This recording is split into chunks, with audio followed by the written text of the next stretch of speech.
আসসালামু আলাইকুম। সকাল থেকে ভিডিওটা শুরু করলাম। তো সবাইকে আসসালামু আলাইকুম। সবাই কেমন আছেন? জানি আলহামদুলিল্লাহ ভালো আছেন। আমি আলহামদুলিল্লাহ ভালো আছি। আল্লাহ পাক ভালো লাগছে। তো এই যে আজকে কি করব, আজকে আপনাদেরকে একটা কথা বলি। কখনো আপনারা যারাই বাজারে যান, অনেক সময় মাছালারা কি বলে জানেন, যে আপু আপনার ধরতে হবে না, আমি আপনাকে ভালো মাছ দিব। আমার সাথে সেম কাহিনিটা হয়েছে।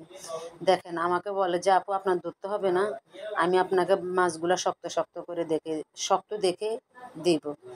এখন আমি ওনার আশায় মাছগুলো ছেড়ে দিলাম, যে যাই হোক উনি শক্ত দেখে দিবে।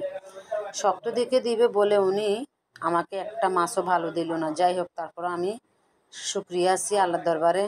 ওনাকে আল্লাহ হেদায়েত দান করুক, যেন এভাবে সবার সাথে এভাবে কাজগুলো করতে পারে, কারণ এছাড়া আমার আর কিছু বলার নেই। তো এই যে মাছগুলো আনছি, এগুলারে আবার বোনা করছে, যে এত খারাপ হয় নাই, মাছগুলো ঠিক আছে, বোনা করছি আর মজাই লাগছে, কিন্তু দেখতে তো খারাপ দেখা যাচ্ছে। এগুলো মাছগুলো কাটা বের হয়ে গেছে, এগুলা কি করবো আর। যাই হোক, তো এই কারণে বোনা করে নিয়েছি। আর আজকে একটু আলু ভাজি করছি।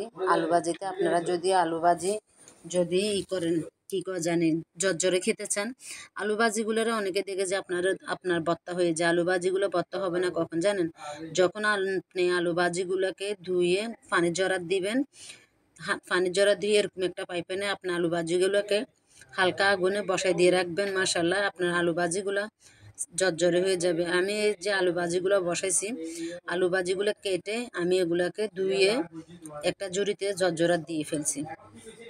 তো এগুলো মানে আমি এত বেশি কিছুদিনে হালকা একটু কাঁচামরিচ ব্লেন্ডার করা দিছি, একটু হলুদ দিছি, একটু রসুন দিছি, আর যা লবণ তো দিতে হয়, আপনারা সবাই জানেন। এই হালকা আলু ভাজিটা মোটামুটি আমরা সবাই জানি, কেউ জানি না যে বেশ এটা অজানা কারো গোনা, সবাই জানেন। আমি আপনাদেরকে মানে রেসিপি দিচ্ছি না, মানে যেটা আমি যেভাবে রান্না করতেছি সেটাই আপনাদের সাথে শেয়ার করলাম। যদি কোনো অংশে তো কিছুতে ভালো লেগে থাকে আমার ভিডিওটা প্লিজ একটু শেয়ার করে দিবেন, আর আমার ভিডিওগুলো একটু দেখে একটা সুন্দর একটা মন্তব্য করে দিয়ে যাবেন, যে আপু আপনি কাজটা ভালো করছেন, বা সুন্দর হয়েছে, যাই হোক একটা মন্তব্য করবেন প্লিজ। একটু আমার পুরোটা ভিডিও দেখে যাবেন যার সামনে পড়ে, কারণ আমি সবার ভিডিও দেখতেছি। আমি কারো ভিডিও স্কিপ করি না, আশা করি সামনেও করব না। আপনারাও কাজগুলো সেভাবে করবেন।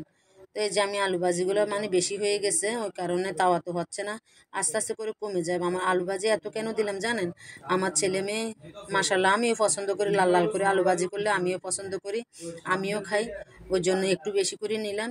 মাশাল্লাহ, দেখছেন আমার আলু ভাজিগুলো কেমন জর্জরে হয়েছে। আমার আলু ভাজি হয়ে গেছে, কিন্তু খেতে অসাধারণ স্বাদ হয়েছে। তো আমার ভিডিওগুলো শেষের দিকে যদি ভালো লাগে একটু লাইক কমেন্ট শেয়ার করে দিবেন। এই ছোটো বোনটাকে আপনাদের পাশে রাখবেন। তো সবাই ভালো থাকবেন। আজ এই পর্যন্ত, সবাইকে আল্লাহ হাফেজ। সবাই ভালো থাকবেন। এই যে আবারও যে আগের পুরানো একটু তরকারি ছিল সেটাও নিয়ে নিলাম। আল্লাহ হাফেজ।